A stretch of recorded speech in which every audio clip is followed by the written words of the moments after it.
So we have Jonathan Morris, Thomas Schouman, CMF surgeon from Paris.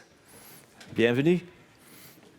Brigitte Vet, Materialise, Aalpen Patel from the Geisinger health system, and Erik Vollebregt, a lawyer from the Netherlands with also a specific expertise in medical devices and regulatory affairs.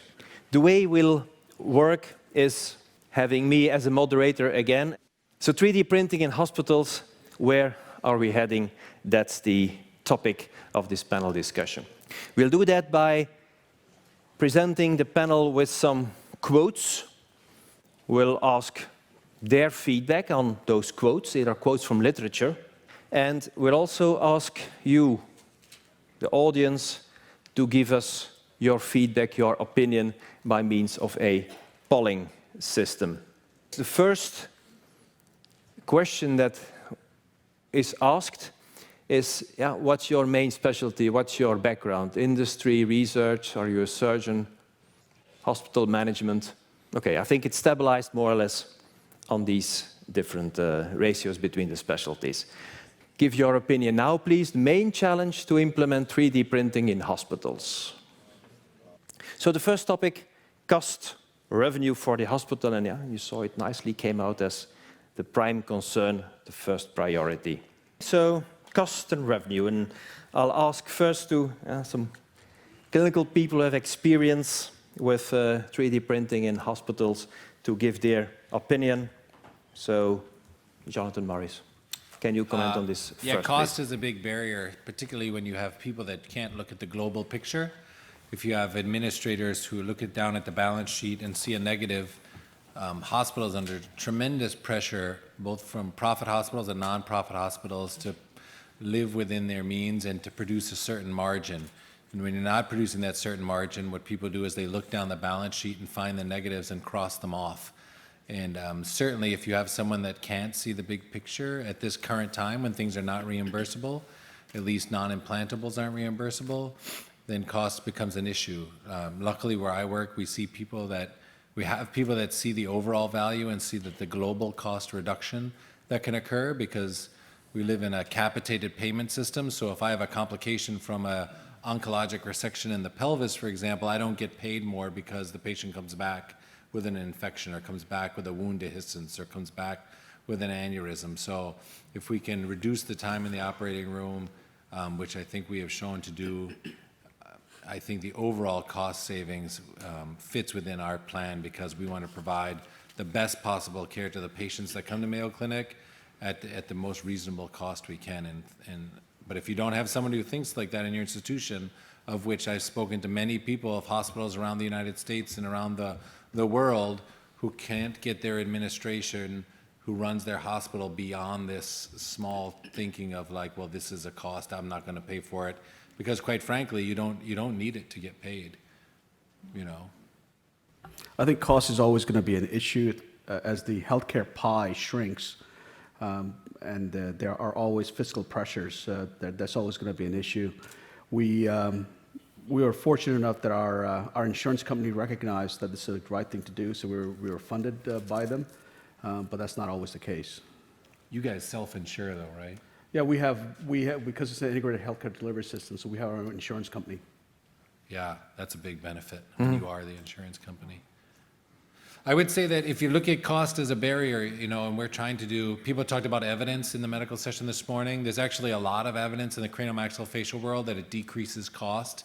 It saves time in the operating room. Those studies have been done, and yet it's still not paid for.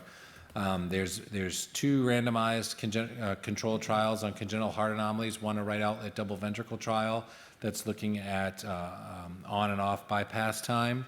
We're doing a randomized trial for partial nephrectomies. I mean, there are people gathering evidence to help go for a code, because once you have an ICD-9 or ICD-10 code, it doesn't mean you're going to get paid, but it's the first step in getting paid. And if you ask, why do we make volumetric surface shaded renderings on every CTA that happens in the United States almost, it's because there's a code. There's a billing code that comes with that study. So if you do it, you get paid for it.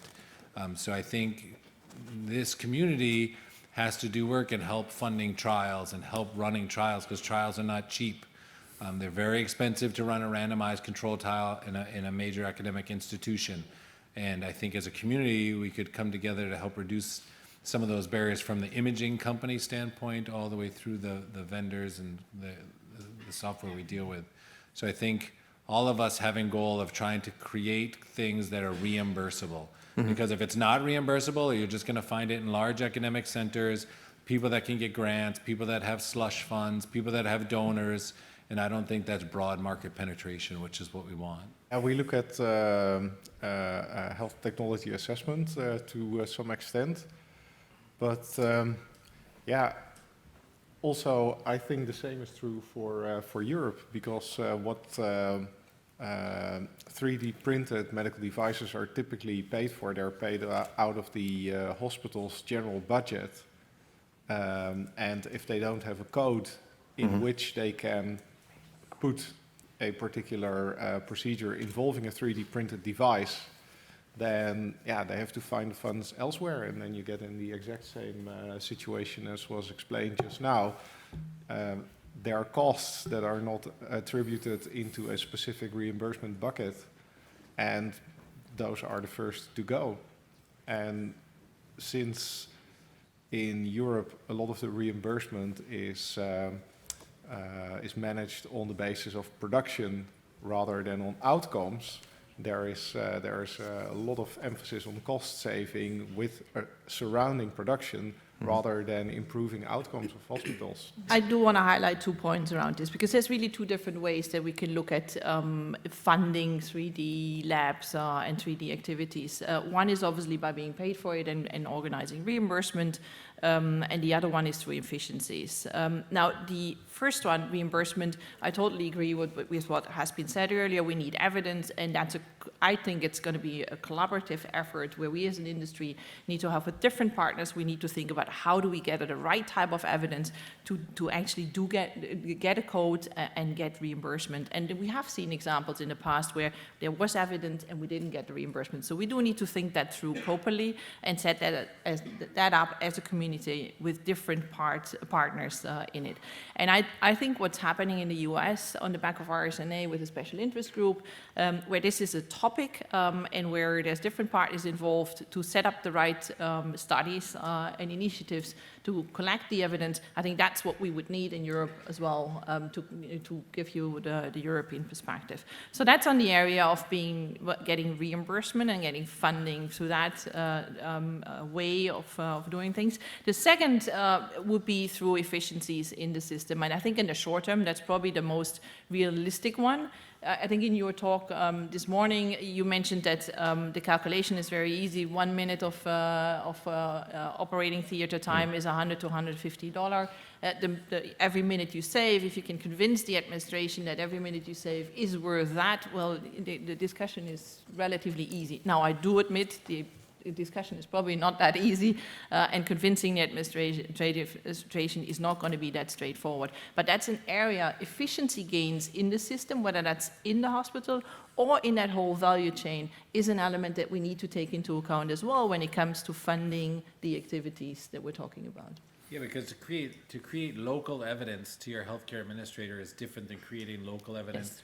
To convince CMS to create an ICD-10 code. Very different. You know, and your administrator, if you have the support of your surgical teams, I think they're more open to that idea. You're very right, and the fact that you have evidence does not mean you'll get a code. No. They're looking to decrease cost in a capitated system, and you are incredibly right in that they do not pay for value. Mayo Clinic has worked with every administration, and we continue to work with every presidential administration. We have a whole department that does nothing but the science of healthcare delivery, and we cannot get people in the United States to pay for value. They're starting, but when you do a CT scan, for example, it does not matter if that's the worst CT scan in the country, you get paid for it. The same. Okay, thank you for the input. Time to go to a poll. So cost is perhaps the biggest hurdle in determining whether or not to engage in 3D printing, and 3 options, yes, no, or I have no clue. Okay, I think it's stable now. Thank you very much for this vote. Second topic, quality issues, regulatory affairs. And again, a statement and then a panel discussion. The way we look at regulation of 3D printed medical devices in Europe is that currently basically everything is considered a custom-made device. That will be very strange for people from the US because the definition of what constitutes a custom-made device there is actually quite limited. But that's how we look at it in Europe. What is going to happen actually is that with the new medical devices regulation that's going to enter into force in 2 months or so, this is going to completely change because the definition of what constitutes a custom-made device is going to change. And also there will be a specific regime for hospital-produced devices, so that will also impact severely on hospital let's say, business of printing medical devices in-house. If you look at specifically this, the quote is a bit unclear, I think, about whether the model, in the end, if that's an anatomical model that's going to be used for planning purposes, or whether it is a device in itself, like, for example, an implant, as we looked at. If it's a model for an operation, then in Europe, the whole thing would be unregulated. The model itself would be unregulated. You would just be dealing with safety aspects, basically. Will it leach chemicals in your hand or something like that, or can it explode? That's basically the only kind of stuff you need to worry about. And also, the software would be unregulated. However, if you are dealing with a model that's going to be a medical device in itself, so it's going to be implanted or used as a guide, then you've got yourself a regulated medical device that's currently custom made under the new medical devices regulation, likely just a general medical device. Then the software that's in the mix, the software that you use to make corrections to get from the scan to the model, that is something where we had somewhat of a debate between notified bodies at some point, but currently the position is that this is it's production software for a medical device, and production software is not regulated as a medical device.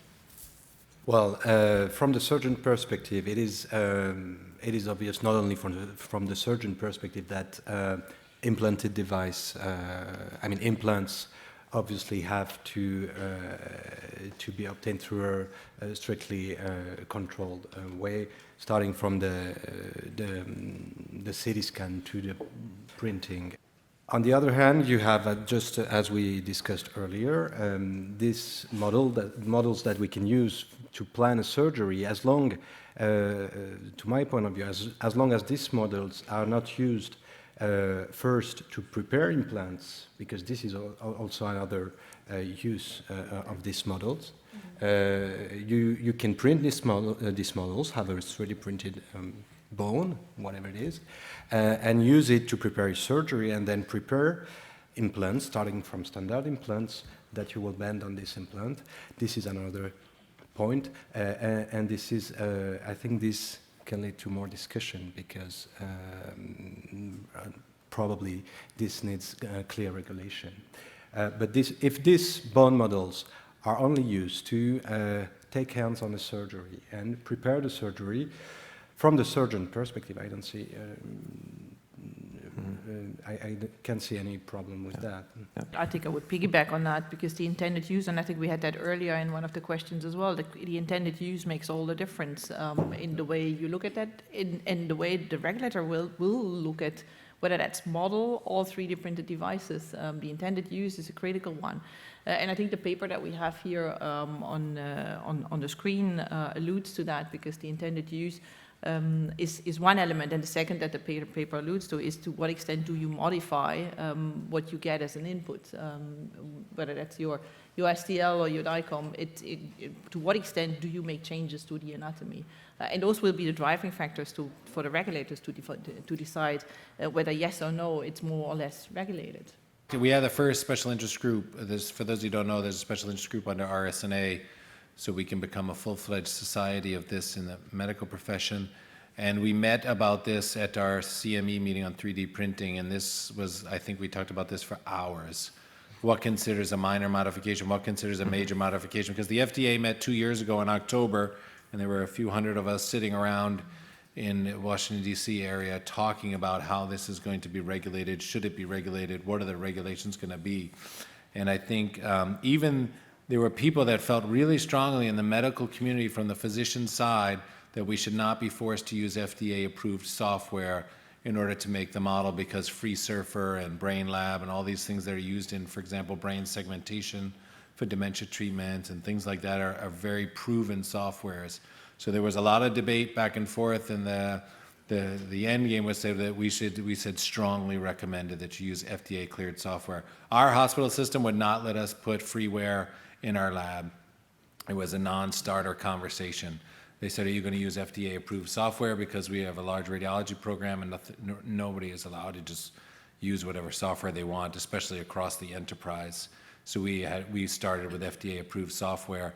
The medical printed model is not a medical device in our mind right now if it's used for anatomical modeling.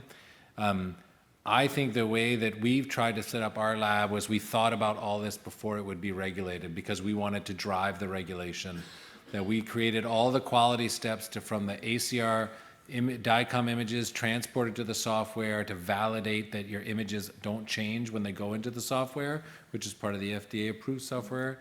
But also that what you segment is put back on the axial images and make sure that you haven't changed anything. And then we print coupons with every large print job, and then we print phantoms weekly, and we test those phantoms by CT scanning them and doing FEA mapping or different mappings of them. So we tried to create a regulatory environment within ourselves that was already meeting manufacturing processes. We're doing the same thing for guides. Right now, the FDA does not. If I'm a Class 2 medical manufacturer in every sense of the word, but I do it inside the hospital in the United States, the FDA has no say in that. I could make as many widgets that I can screw them on patients. That's how we make all our guides. The FDA has no say in our guides or things that we put inside the patient as long as they come out of the patient. And we're trusting on the Class 6 tested sterilizable materials. But we don't trace back to the polymer origin. If you're a company, you need to account for where your powder came from, where your polymer came from, because there have been hip implants. They just changed the metal supplier that caused big problems in that community, and a lot of implants had to come out, and it was very litigious in the United States, and it was at the very metal supply end. So we don't do that, but it is a question for hospitals that are doing it, because we're putting things inside of patients that are so-called biocompatible sterilizable for osteotomy guides, and we're using them in all manner at Mayo Clinic. We have taken the steps to assure that what we make is what we say we make, and that what we sterilize is truly sterilizable. We've had outside testing. Because a company says their material is sterilizable, it doesn't mean that in your shop, in your lab, that what you're sterilizing is sterilizable. That's yet to know. You know, there could be holes in your print volume that you get VRE or some nasty E. coli in that doesn't get out via your method of sterilization, and the surgeon cuts it in the OR. It would be a catastrophe. So I think the intended use is a big part. I think if you're going to be doing this in the hospital, you need to be not only thinking about what the regulation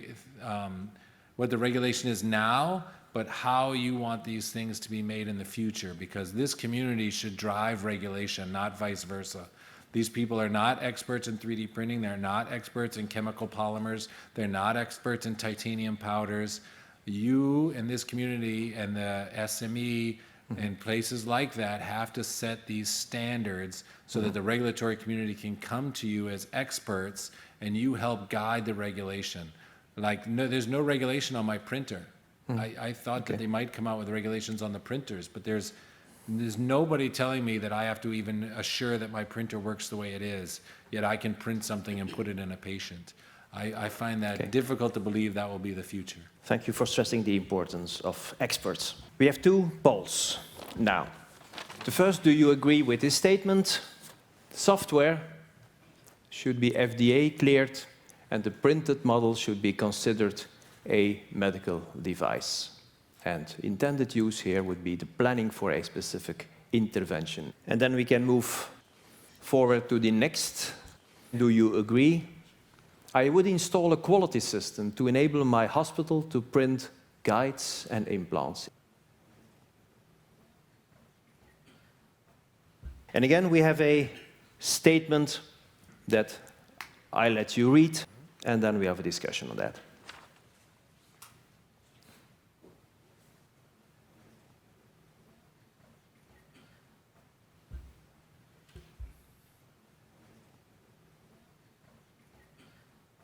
Maxillofacial surgery is a specific topic, I think, in 3D printing and 3D printed devices. There are actually different use of 3D printed devices in maxillofacial surgery that I'm going to discuss tomorrow in the presentation. But it is actually very difficult to provide evidence of a benefit for the patient with 3D printed device in maxillofacial surgery. We're not talking about functional handicap. In many cases, most of patients were dealing with facial appearance.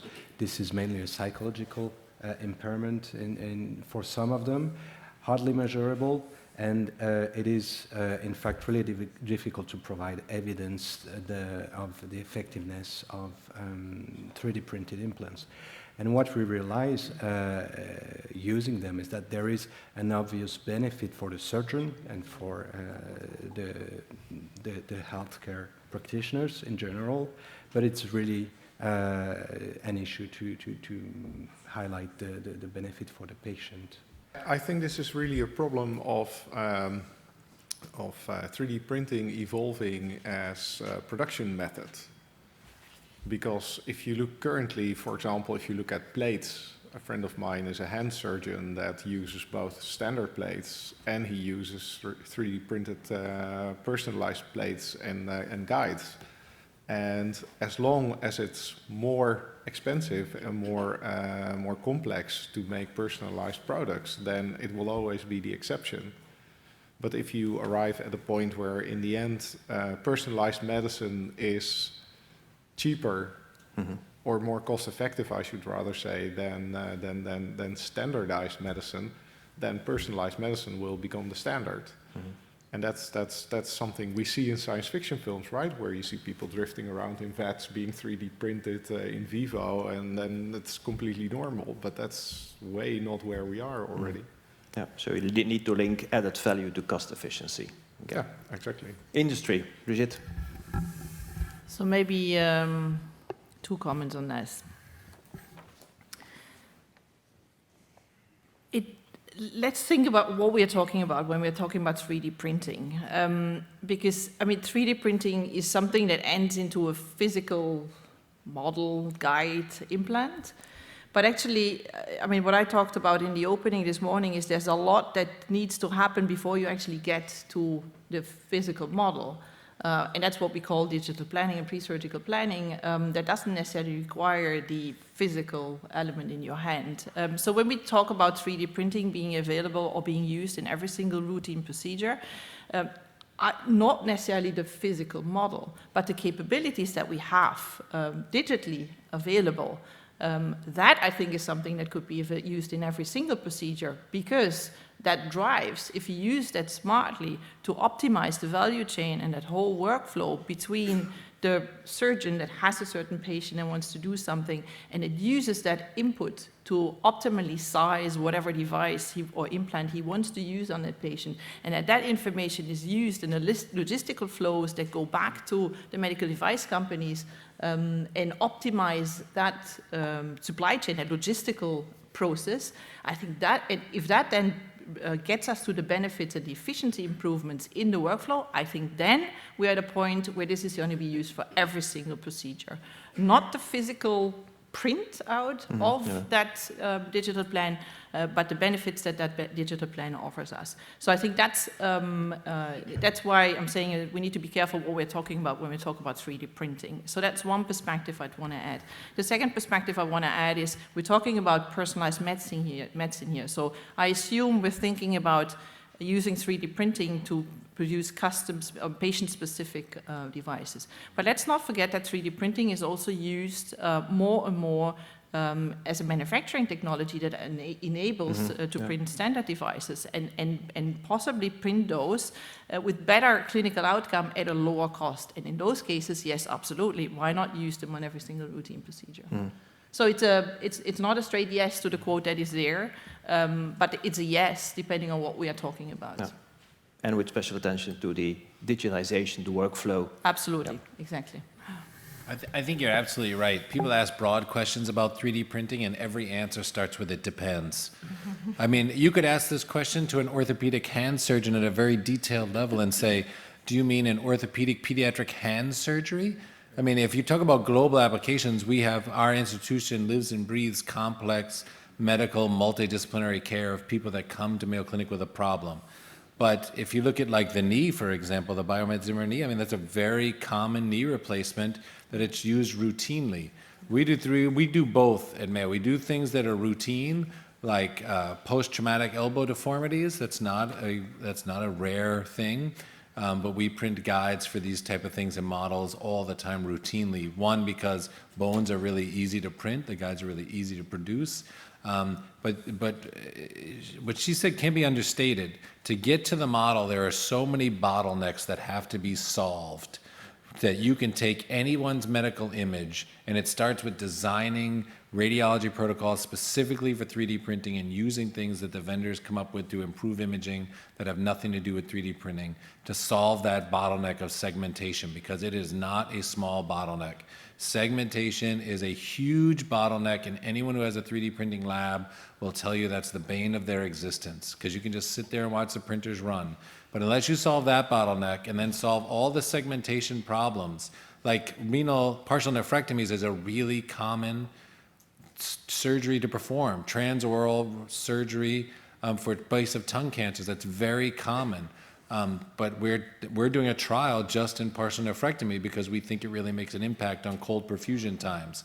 We're collecting prospective data on our craniomaxillofacial cases because we went from ENT and oral maxillofacial, very busy surgeon using no guides, to when we started providing them in-house, cost-effectively, very efficient, very fast, to wanting guides on every single case, you know, because it saves them time.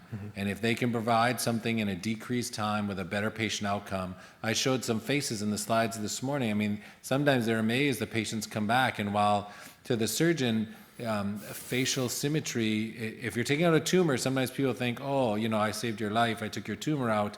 The patients are very concerned with how they look in post-procedural depression, post-procedural shame, people that don't have teeth, that can't speak normally, that don't go out in public, while they might have a tumor resection, that component is incredibly important. And 3D printing, at least in our shop, has helped. If we think about that stuff up front, if we think where are the teeth going to go when you put that leg in there, or even if you're going to regrow bone there, you still have to decide where are the teeth going to go. And having that all under one roof in an efficient manner, that's something that's very routine that we use 3D printing for all the time now. We're always going to do complex cases. There's always going to be things you're going to have to jerry-rig or things that you're going to have to design because some patient comes with anatomy that you can't even understand, let alone fix. But I think it has a role in both things. Where I don't think it has a role is when people think we should 3D print everything and people start giving you this sales pitch about 3D printing every acetabular cup because you can design the integration bone surface. Well, you know, that does damage to the industry. You know, when you just start saying, let's 3D print everything, let's 3D print everything we can, it really is damaging, I think, to the industry because there are so many indications where it's not indicated, not helpful, and it's just a kind of shiny new thing. Evidence is going to be very important, right? So we can do all these things, but does it actually help improve outcomes in routine cases? We know that it does in the complex cases, and I'm glad that you're collecting that evidence, which is great. And the second thing is for a practical thing. So for smaller labs like mine, we don't have the bandwidth to do it for routine cases. So for larger labs, it works. But as the labs and the ability to grow the labs increases, I think it'll become more common. But I think that number one, evidence, and number two is going to be possible. But at least for the short term, we're going to have to build to it. And the more people you train, we're training an entire generation of surgeons who are now used to 3D printing. You know, so when they leave, they're not all going to work at Mayo Clinic. They go somewhere else and they start to say, this is kind of my standard practice. I wish to have this, and how can I do it cost effectively? It's just like if you ask a surgeon, what knee do you put in? 20 years later, sometimes they're putting in the same knee that they learned how to put it in, or the same pedicle screw. Yeah. I mean, in some ways it's ridiculous, but people do what they know. And if you start teaching people from medical school all the way through residency, it becomes part of their normal medical practice. And I think as they leave and go elsewhere, they realize, hey, we really need to do this. Paul, 3D printing can currently already bring added value for routine procedures. And just like before, yes, no, or I'm not working in a hospital.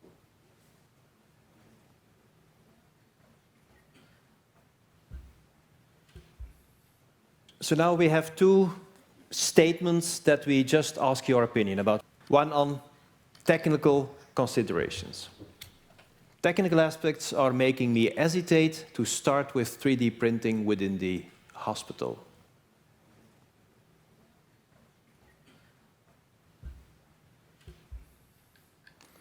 About the place, not perhaps physical location, but in the structure, in the organization of a hospital.